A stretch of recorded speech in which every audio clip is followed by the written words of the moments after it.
Bah voilà, dernier épisode de Walking Dead, on y est, je suis assez déçu de l'épisode, je m'attendais à quelque chose, enfin j'espérais quelque chose qui ne me déçoive pas, j'attendais pas une masterclass non plus, mais j'avais l'espoir, le fol espoir de me dire qu'il y aura pas de truc dramatique dans cet épisode qui me sort du truc, et ça a été le cas, il y avait des trucs que j'ai vraiment pas appréciés, où je me suis dit, non là c'est n'importe quoi. Je sais pas ce que vous en avez pensé, parce que c'est toujours difficile d'être objectif sur un épisode qui conclut une série qui a duré longtemps. Surtout que là, c'est un épisode où voilà, il y a vraiment un sentiment de rush présent pour moi, où tu te dis, ils essaient de parler de plein de choses, de conclure plein de choses, et en même temps, à la fin, il y a plein de choses qui ne sont pas conclues. Ça, c'était un peu énervant. Et vraiment, ouais, il y a des scènes, ça fonctionnait pas. Je me suis dit, proposer ça pour un dernier épisode. Dites-moi vraiment ce que vous en avez pensé. Peut-être je suis trop sévère et tout. L'affect et joue beaucoup dans l'analyse, forcément. Déjà, moi, la première scène, Judith en mode warrior, qui ferme les portes et tout ça, Daryl qui s'effondre presque hors champ parce que les trois soldats ont dû le tabasser et tout. J'ai trouvé que dans la réalisation, on rentrait pas dans la scène, on n'y croyait pas. J'ai trouvé ça pas ouf, donc déjà je me suis dit, ah ouais, première scène, ça te sort un peu du truc. Par contre, la mort de la meuf d'Oceanside, la Joule, la femme de, enfin la meuf de Luke, j'ai trouvé que ça c'était bien fait. Il y avait une angoisse de la part des rôdeurs, tu sentais vraiment le danger, comme on l'avait pas ressenti depuis longtemps, et malgré que ça soit un personnage secondaire, moi j'ai été impacté par la mort. J'ai trouvé vraiment forte. Ça fait longtemps qu'on n'avait pas eu une mort comme ça, et tu te dis, bah, vous avez trop laissé les rôdeurs de côté, c'est dommage. La mort de Luke aussi, moi je l'ai trouvée émouvante avec les réactions de Yomiko et compagnie à côté. J'ai trouvé que c'était bien fait, même si Luke c'est un personnage qu'on a zappé, qu'on a laissé de côté, qui a été sous-développé ces derniers temps. Ça a fonctionné. Les acteurs ont bien joué, j'ai ressenti de l'empathie pour tout ça. Donc vraiment ça c'était bien fait. J'ai aimé aussi les rêves, toutes les rêves qu'il y a au premier épisode. Hein. Vous savez quand Daryl il met le lit devant Judith, devant la chambre de Judith plutôt, pour empêcher les rôdeurs de rentrer, forcément ça m'a fait penser à Shane qu'il avait fait pour Rick. Quand t'as un rôdeur qui frappe contre la vitre avec un caillou, moi ça m'a fait penser aux rôdeurs qui faisaient ça quand ils étaient dans le magasin, qui cherchaient des vivres dans le magasin. Donc ça m'a fait penser à ça, même si à l'époque c'était pas un variant, etc. Ou, enfin peu importe, en tout cas j'ai trouvé que c'était une bonne ref, c'était pas du fanservice gratuit, ça j'ai aimé. Et de manière générale, l'angoisse qu'il y avait autour des rôdeurs, le danger qu'ils représentaient, j'ai trouvé ça cool. Vraiment, il y a plein de scènes où tu dis, waouh, c'est chaud, où t'es tenu en haleine et tout. Ça, j'ai vraiment trouvé ça cool. Et je me suis dit, c'est dommage que vous ayez abandonné ça au cours de la série. Vraiment, ça, c'est vraiment dommage. Même si gros raté pour moi de la série, c'est que là, tu te dis comment les mecs ils vont faire pour s'en sortir. Autant que ça soit d'un côté Rosita avec Eugène et tout, et le groupe de Daryl. Et puis limite, c'est limite ça, limite à la scène d'après, tu les vois, ils ont tous rejoint Mercer et puis ils montent dans le camion pour aller soigner Judith. Tu vois, j'ai l'impression que il manque une scène là, il manque même deux trois scènes. Ça, j'ai trouvé un peu décevant, mais bon, que vous considériez ça anecdotique, je peux le comprendre. Les excuses de Negan, par contre, mais masterclass. Là, on peut dire masterclass parce que comment Negan s'excuse et comment quelques scènes plus tard, Maggie va réagir, j'ai trouvé les deux super réalistes. Vous savez, c'est pas en mode, on se dit, oh Maggie elle abuse, c'est bon, ça fait 40 saisons qu'il y a eu ça, elle pourrait passer à autre chose. Non, les arguments qu'elle sort, ils sont hyper crédibles, ils sont hyper mesurés. Comment Negan réagit par rapport à ça, c'est vraiment crédible aussi.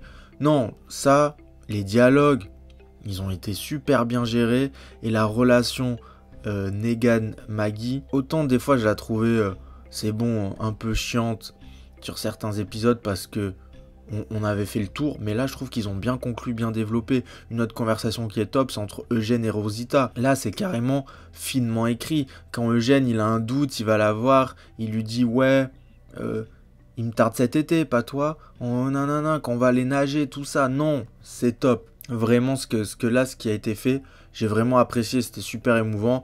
Bon après, moi les blessures de rôdeurs dans le dos sans vêtements déchirés, ça commence un peu à m'agacer, c'est pas la première fois qu'on voit ça dans Walking Dead. Mais bon, admettons, j'accepte. On va dire que j'accepte. Ce que je retiens, c'est vraiment cet échange, cette conclusion de leur relation et tout. Après, pour moi, il y a un enchaînement naze qui m'a sorti de l'épisode et à la fin, j'étais saoulé. Quand ils sont devant le portail avec Pamela qui ne veut pas laisser rentrer les gens, tout le monde change d'avis en 2 secondes. Autant celle qui avait remplacé Mercer, je connais pas son nom. Voilà, il y a le petit discours de Daryl. Mais il a raison, mais soyons tous ensemble.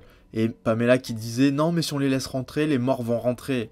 Mes sœurs, les morts ils sont à 50 mètres derrière et puis si tu les avais fait rentrer avant, les morts ils étaient même pas dans le champ de vision. Donc arrête tes conneries un peu. Donc voilà, tout le monde change d'avis. Après, il y a un petit montage hyper rapide sur comment ils récupèrent la ville. Les effets spéciaux chaotiques de la maison de Pamela qui saute avec les rôdeurs qui brûlent.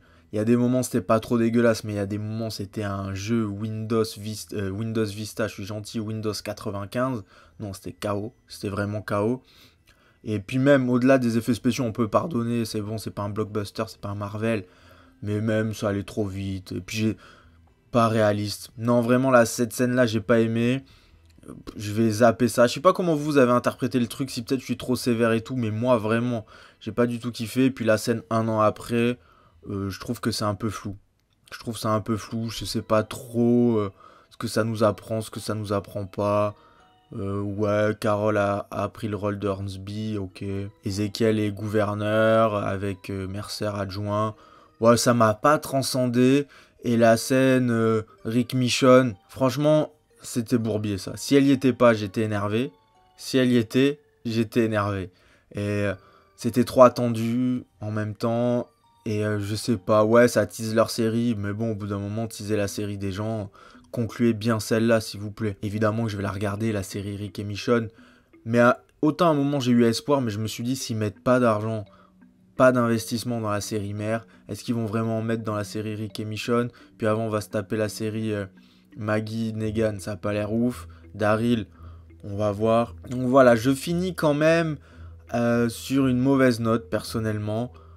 J'ai pas passé un bon moment, ça n'a pas été une belle conclusion. Il y a eu vraiment de meilleures choses qui ont été faites dans Walking Dead et même récemment. Donc voilà, plutôt avis négatif sur ça, qui m'enjaille pas spécialement. Ça avait réussi à remonter, et vous savez que sur Walking Dead, je suis pas objectif. Vraiment, mon kiff, il avait remonté un peu ces derniers temps, mais j'étais pas objectif.